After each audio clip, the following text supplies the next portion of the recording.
বৈদ্যুতিক আলোয় ঝলমলে পৌর ভবন, প্রবেশদ্বার থেকে শুরু করে সামনে দৃষ্টিনন্দন বাগিচা, কোথাও নেই কোনো আলোক স্বল্পতা।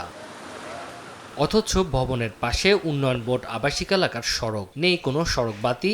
সন্ধ্যা হতে নেমে আসে অন্ধকার, ঝুঁকি নিয়ে চলাচল করতে হয় পৌরবাসীকে।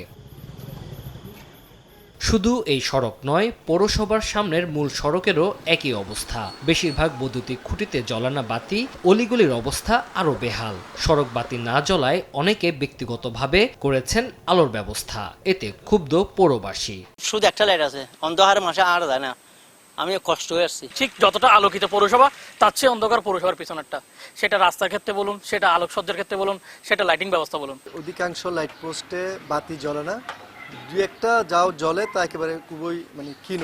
পৌর কর্তৃপক্ষ বলছে, জনভোগান্তি লাঘবে সড়ক বাতি প্রতিস্থাপনের কাজ চলছে। আমরা টেন্ডার দিয়েছিলাম, কিন্তু আমরা সেটা পেয়েছি।